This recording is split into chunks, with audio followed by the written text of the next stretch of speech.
Segunda Epístola de Pedro, capítulo 3, versículos 14 a 18.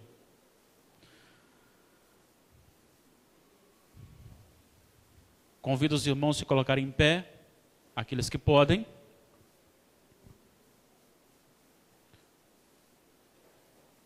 Os convido também a lerem comigo em voz audível. Segunda Epístola de Pedro, capítulo 3, versículo 14 ao versículo 18.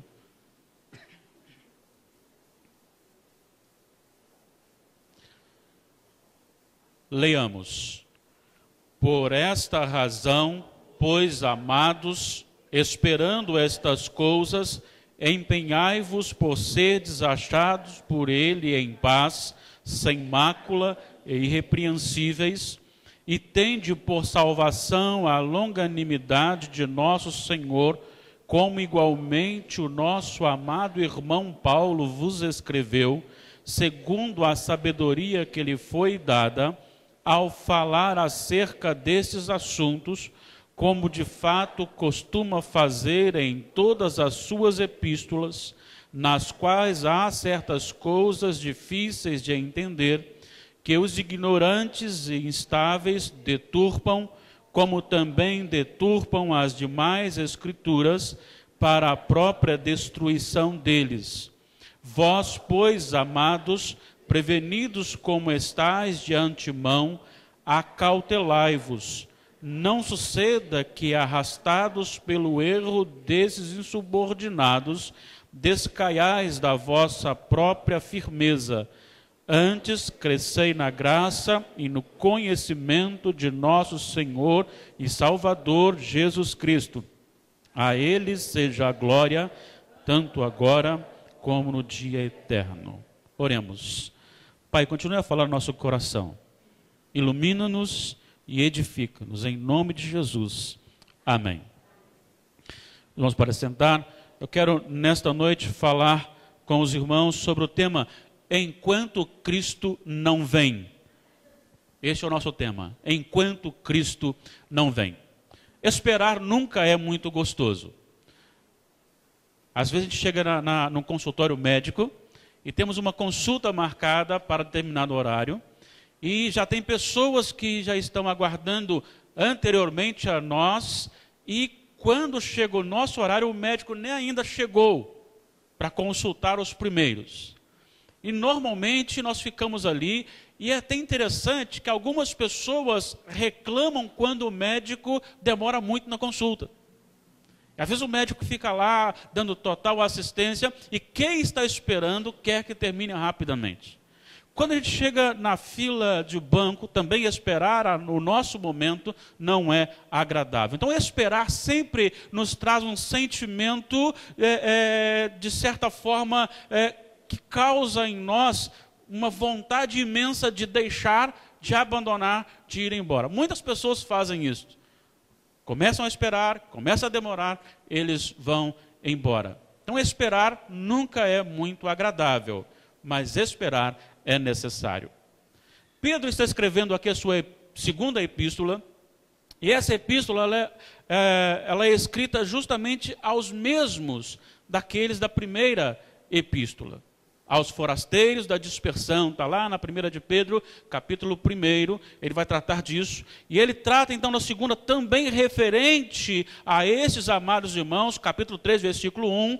Amados, esta é agora a segunda epístola que eu vos escrevo.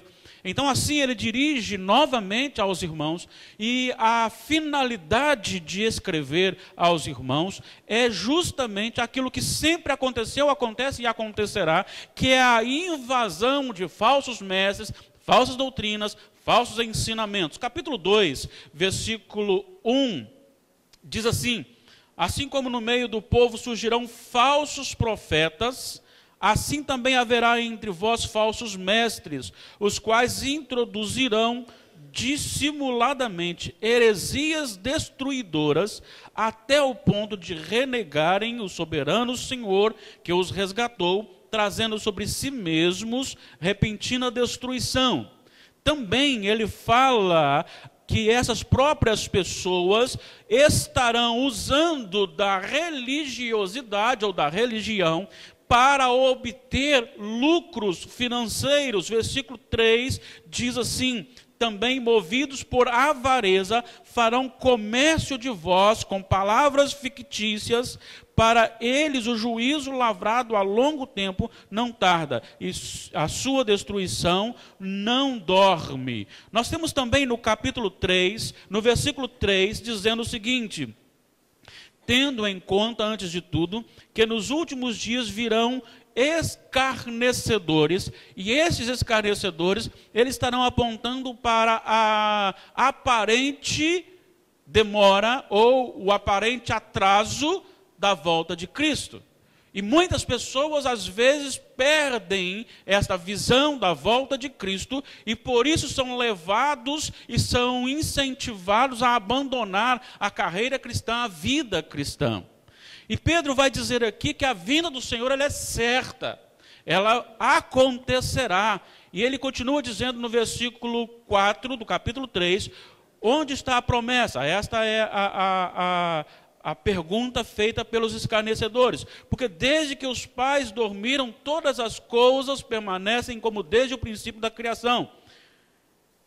Porque deliberadamente esquecem que de longo tempo houve céus, bem como terra, a qual surgiu da água e através da água pela palavra de Deus, pela qual veio a perecer o mundo daquele tempo, afogado em água. Ora, os céus que agora existem, e a terra, pela mesma palavra, têm sido entesourados para o fogo, estando reservados para o dia do juízo e destruição dos homens ímpios. Versículo 9, não retarda o Senhor.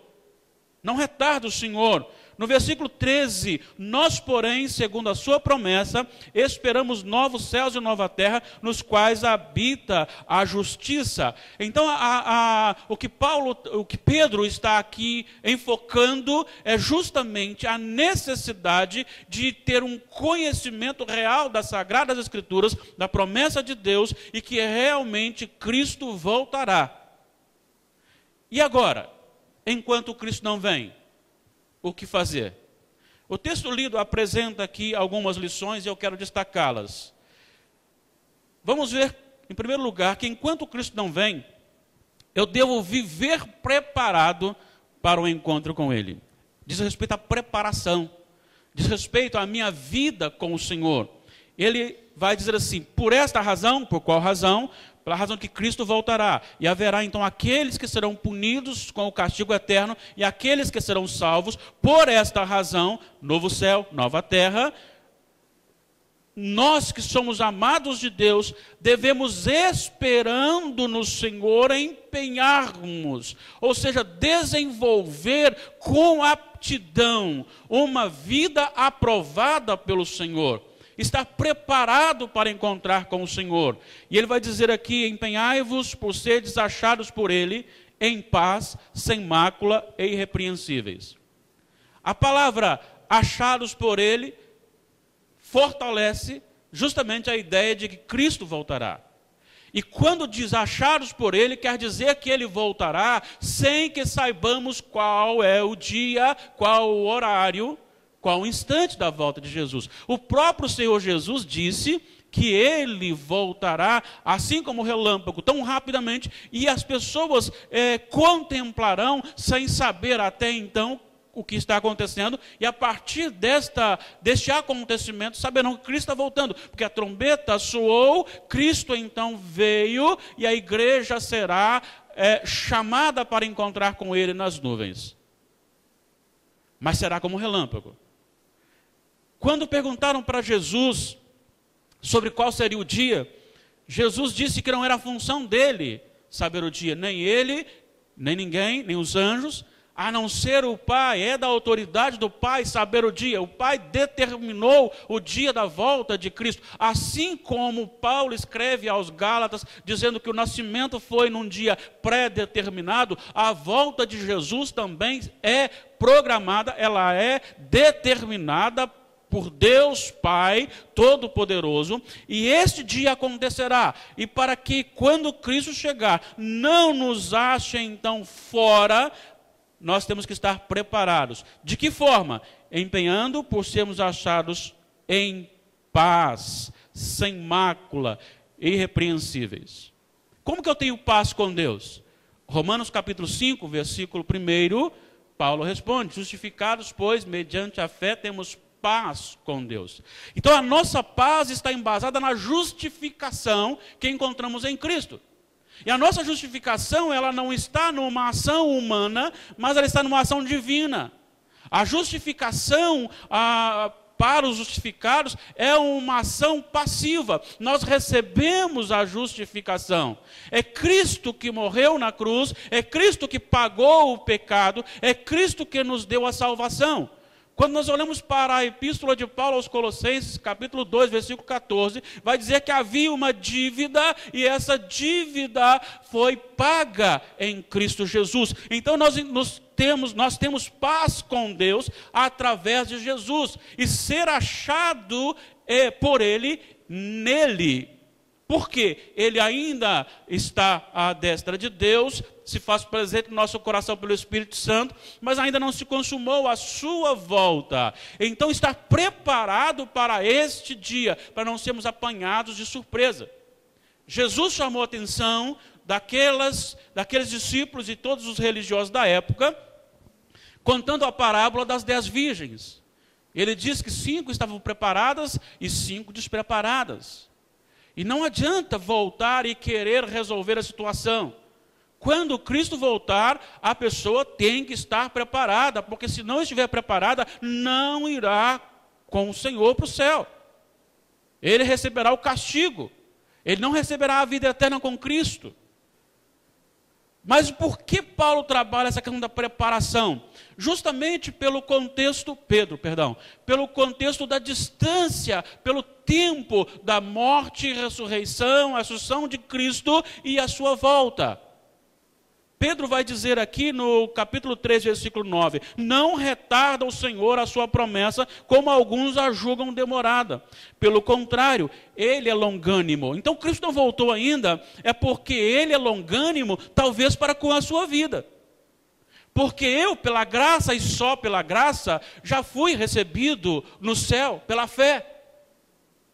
E Ele ainda, pela sua longanimidade, retém a volta. Deus ainda não determinou a vinda do Filho para agora, porque você talvez precisa fazer um concerto com Deus e se preparar para esse dia. Ele vai dizer, é a longanimidade, é Deus então exercitando a sua paciência com um ânimo profundo e longo. É uma paciência que lhe oferece a oportunidade de se preparar para encontrar-se com o Senhor. Por isso ele vai dizer, tende por salvação a longanimidade do nosso Senhor, como igualmente nosso amado irmão Paulo vos escreveu segundo a sabedoria que lhe foi concedida. Então a razão da aparente demora é porque Deus ainda não chamou todos aqueles que são eleitos dele. E talvez você hoje aqui é um eleito dele e Deus quer chamá-lo não só para o céu, mas para um reavivamento, para estar bem preparado, para não ser apanhado em surpresa, ou de surpresa. Creio que já contei, mas peço permissão para repetir. Um amigo evangélico, cristão, nós estamos trabalhando juntos e numa encosta, e de repente passou aquele avião, caça, passou muito baixo, aquele barulho todo, e nós fomos apanhados de surpresa porque ele veio sobre nós, nas nossas costas, e aquele moço ficou tão assustado que ele colocou o chapéu no peito e ficou meio branco. Eu achei que ele tinha assustado só com um avião, mas aí depois ele disse assim, a volta de Jesus será assim. Ele ficou assustado porque poderia ser a volta de Jesus. Mas na verdade a volta de Jesus não pode nos assustar. Nós temos que estar preparados para esse dia. E é isso que ele disse aqui. Por esta razão, pois amados, esperando estas coisas, empenhai-vos por seres achados por ele em paz, sem mácula. Ou seja, preparados, achados em Cristo. Enquanto Cristo não vem, além de estar preparado, nós precisamos estar também firmes no Evangelho. Por que razão? Lembra que Pedro está tratando aqui da questão da infiltração dos falsos mestres, de pessoas insubordinadas, falsos profetas e pessoas que também estavam escarnecendo do Evangelho.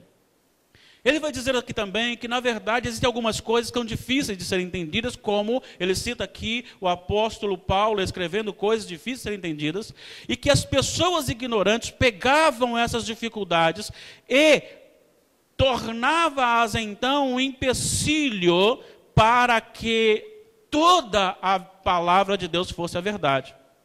Eles deturpam as demais escrituras quando afirmam as dificuldades encontradas em algumas doutrinas bíblicas. Ele chama essas pessoas de ignorantes e instáveis. E ele vai dizer então, uma vez que essas pessoas se levantam e elas então deturpam não só os ensinos de difícil compreensão, mas também o restante das escrituras, estas pessoas buscam para si mesmas a própria destruição.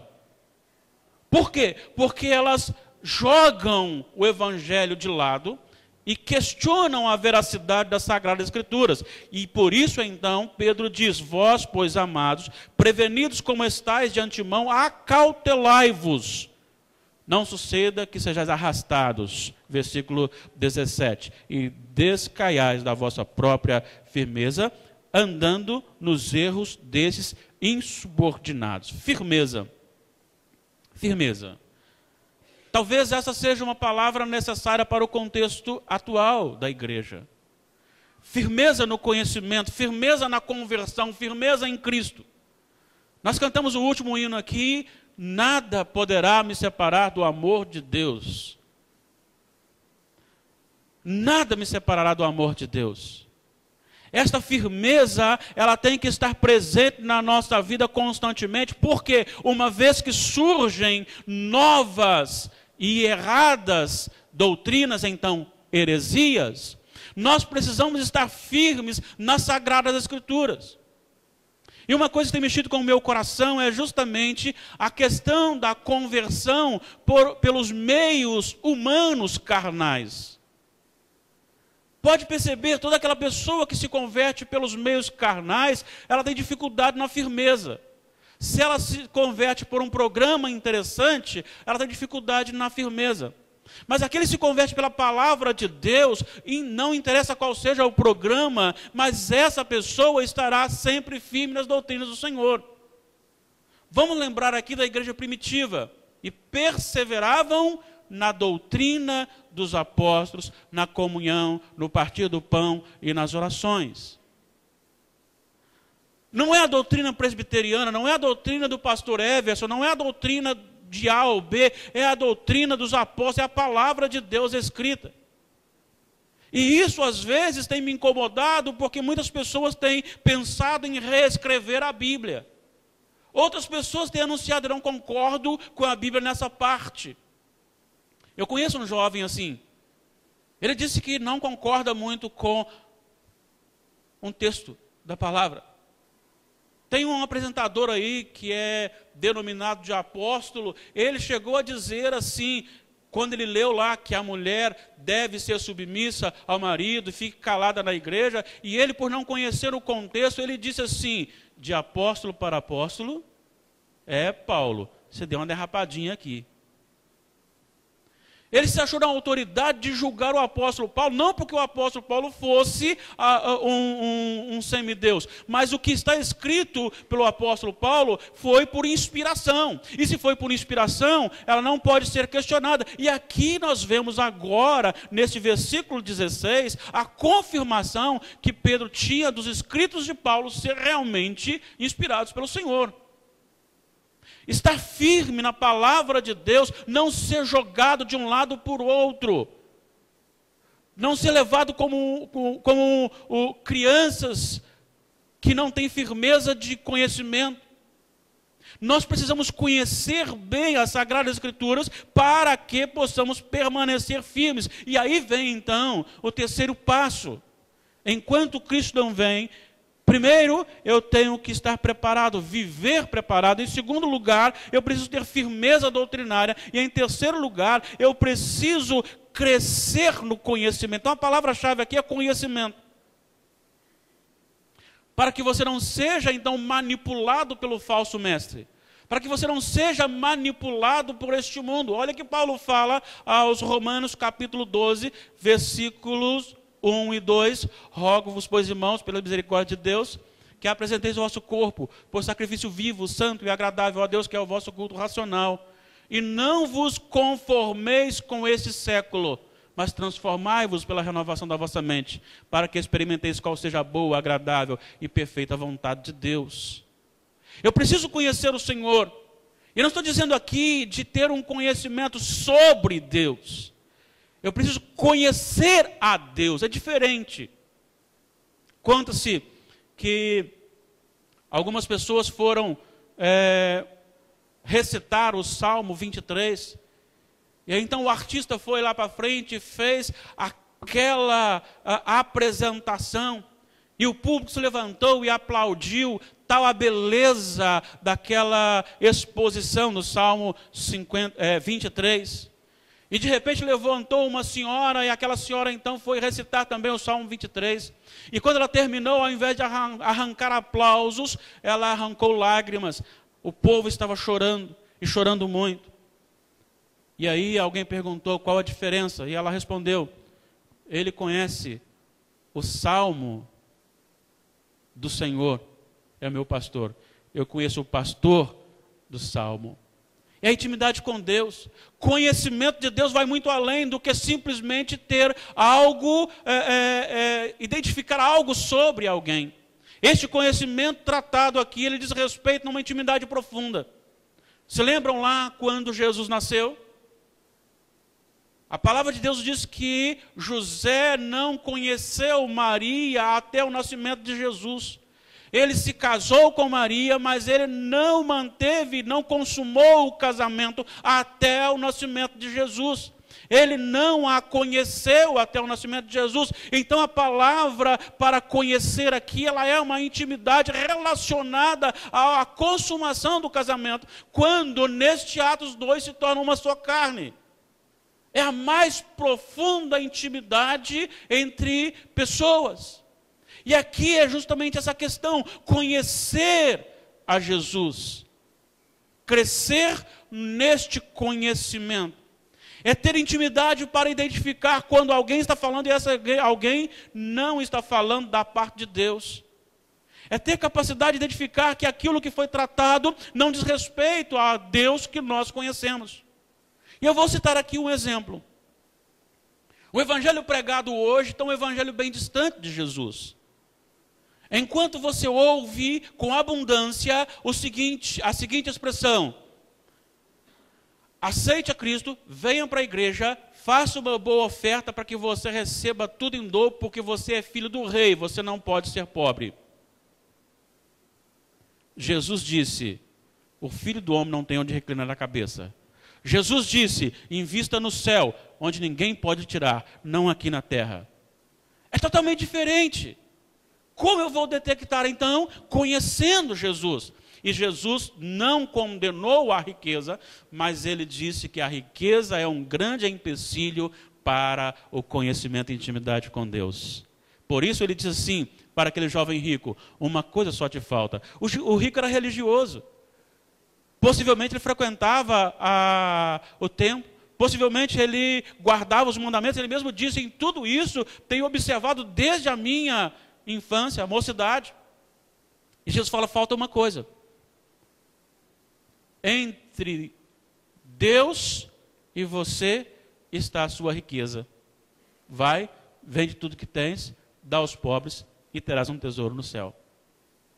E aquele jovem então se retira triste, porque o que estava no seu coração era justamente a riqueza. Mas o mais bonito de tudo isto é que conhecer a Jesus não me isenta então de ser rico e salvo. Porque os discípulos então olharam e disseram assim: mestre, aí Jesus conta a parábola que é mais fácil passar um camelo no fundo de uma agulha do que entrar um rico no reino dos céus. Aí ele diz assim: então nenhum rico vai ser salvo. Aí Jesus fala para ele assim: o que é impossível aos homens é possível a Deus. Deus pode salvar o pobre, pode salvar o rico. Ele é Senhor do coração. Em Provérbios, o sábio Salomão diz que assim como Deus desvia os rios para onde Ele quer, Ele inclina o coração do rei para onde Ele quer também. Deus é soberano, então eu tenho que conhecer esse Deus. E é um processo, é crescimento. Então, enquanto Cristo não vem, eu preciso progredir no conhecimento de Cristo Jesus. Mas não é só do conhecimento, é também na graça. É experimentar de Deus. É experimentar do Senhor, é ter prazer pela palavra, é ter prazer pela oração, é ter prazer em cantar louvores, é ter prazer em conversar sobre o reino de Deus, é ter prazer em Deus. E assim, quando tudo estiver cumprido,